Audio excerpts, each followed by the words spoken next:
The Sacramento Kings rank 8th in the Western Conference and are currently on a 4-game winning streak, and after their last 10 games, they won 7 of them, including wins against the Clippers, Nuggets, Celtics, and Pelicans. This Kings team is on a roll, and we are going to look at how they have been turning it up this season.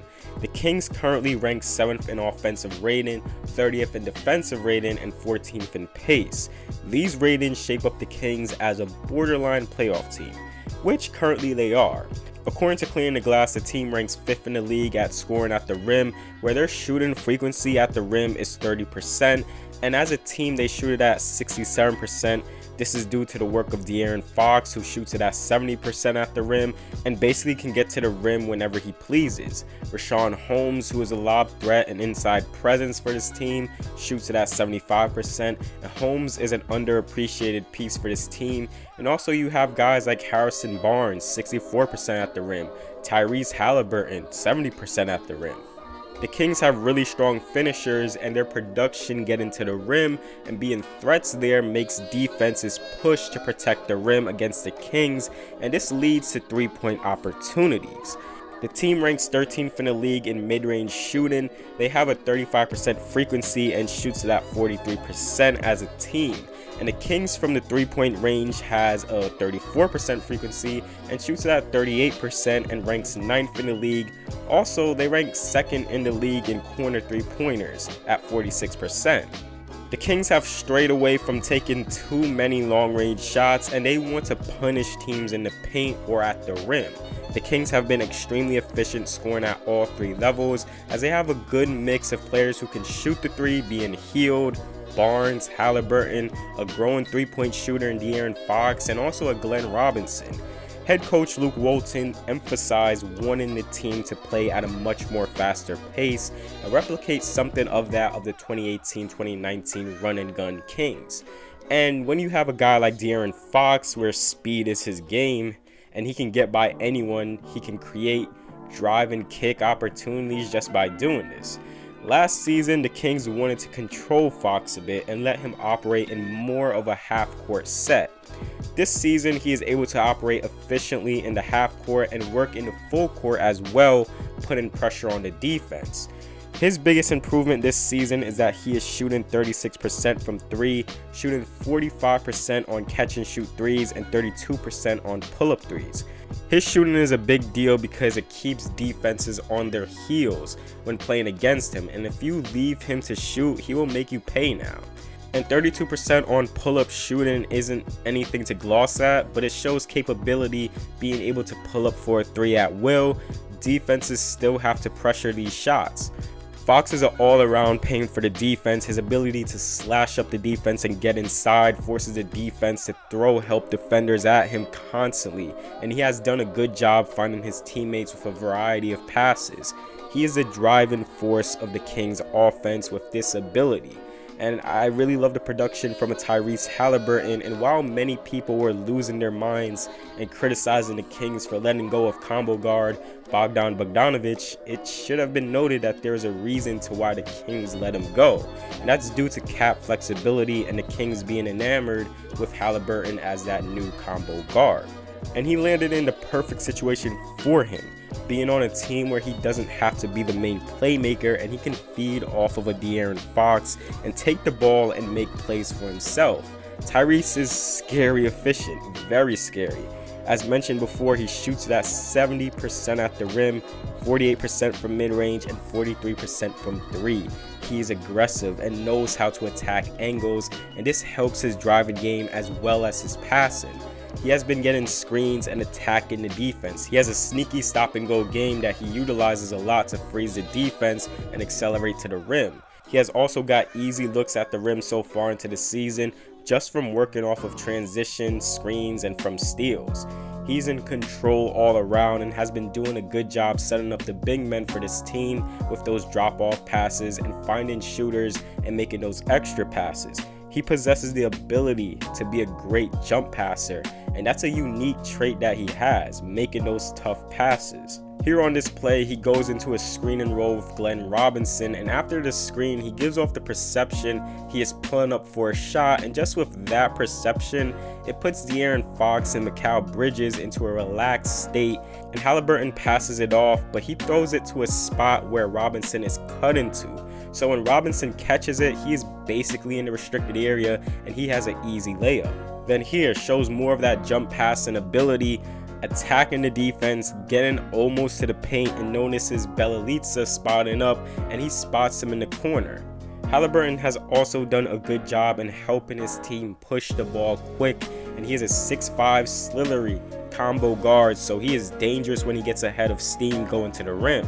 Harrison Barnes is a guy who is having a career year for the Kings, averaging 17 points, 3.6 assists, and 6.2 rebounds on 50% from the field and 43% from 3.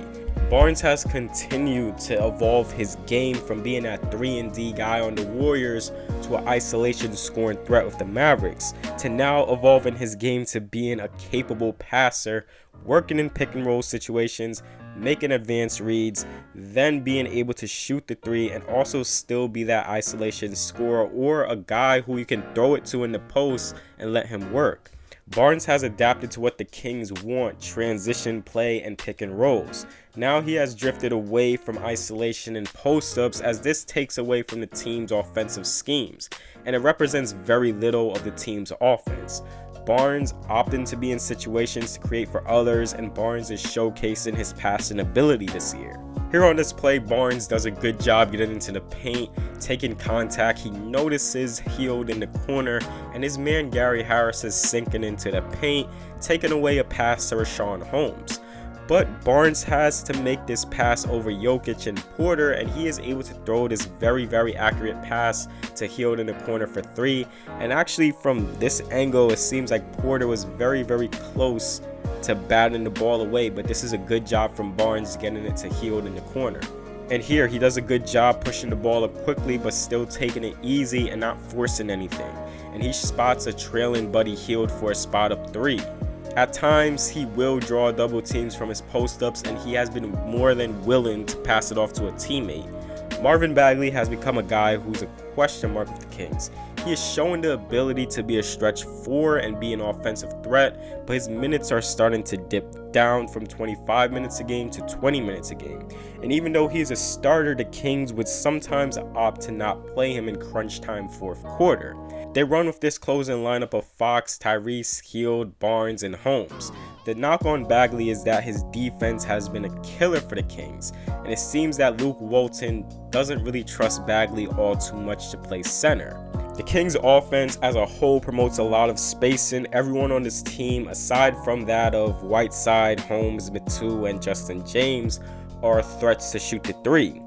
They promote a lot of hard screens and hard rolls. Richaun Holmes has been the sole evidence of this, basically operating as a hard rim running lob threat center, and he has this little push shot that he goes to when Hield, Haliburton, or Fox passes it to him in the paint. Driving and kicking is another main point of their offense. Also, there is a good amount of freelance offense that the Kings look to operate in, where it's just Fox, Barnes, Tyrese, Hield, Corey Joseph pushing the ball up the floor and creating offense, or just basic screen and rolls to get inside and get their shots. They will run some set plays to get their shooters open, screening the shooters and having them spot up. Luke Walton has given the Kings a lot of freedom on offense, trusting his ball handlers to make plays and run very few offensive sets. They will run sets to get their players going, such as this hammer play, which was made famous by the San Antonio Spurs. De'Aaron Fox gets this ghost screen from Harrison Barnes, blows by his opponent going to the rim, and while this is happening, Buddy Hield is on the wing and he receives a back screen from Richaun Holmes. Reggie Jackson is not expecting the screen as he ball watches, and Buddy Hield is able to get an open look for 3 in the corner. And also they will run this handoff play that gets Barnes screening Haliburton and Fox's man, and getting Fox going downhill and finding Whiteside for a lob. And they run this double drag ball screen for Fox, and after the first screener screens Fox's man, Buddy Hield then comes up and back screens Barnes' man. What sometimes happens on this play is that there is a miscommunication. Both defenders would cover Barnes and it would leave Hield open. In this situation, that doesn't happen, but as Hield spots up above the key, he receives another screen from Holmes, which gives him daylight for 3. Another mistake on this play is that there would be 2 defenders that try and guard Hield, and then this would leave Barnes open for a cut-in shot at the rim. The Kings also run a good amount of those ghost screens where a big would come up slow and give off the perception that he's going to screen the ball handler's man, then quickly sprint to the 3. This messes up communication since majority of the plays ran in the league are ball screens. This is something expected, but this is a fake, as here Marvin Bagley comes up, doesn't screen, and just cuts to the wing and operates now as a spot-up 3-point shooter. Fox is able to blow by Bledsoe getting to the rim. Fox makes his play so much easier because of his blow-by ability. Also, if this goes screen, teams immediately go into drop coverage as their default defense against ball screens. So the Kings do face this sometimes. So let's say if instead Zion following Bagley to the 3-point line, he goes into drop coverage. This then would give Marvin Bagley the easiest look at 3 he would ever get. These sets are usually ran with Barnes and Bjelica, but Bjelica has had a really rough season, basically falling out of the Kings rotation. Now notice while this play is happening, Barnes' man in the corner is getting back screened by Holmes, so there was another option Fox could have went to on this play and get a Barnes 3-pointer. The Kings also run a lot in transition. Attacking the defense early is their game plan, and if they can push the ball up quickly, they can take advantage of a not so set defense. In transition, they prioritize finding open shooters, mostly those corner 3-point shooters or trailing shooters, and they look to spot the open big running the floor. The Kings have been playing together, moving the ball around and making those extra passes, searching for the open guy. Also utilizing a lot of drag screens and pick and pops. The Sacramento Kings are on a roll now, but they have to stay consistent with their play if they want to make it to the playoffs. Offensively, they are showing they can keep up with the best teams. That will wrap it up for this video. If you do like the video, please do give it a like and also comment your thoughts on these Sacramento Kings.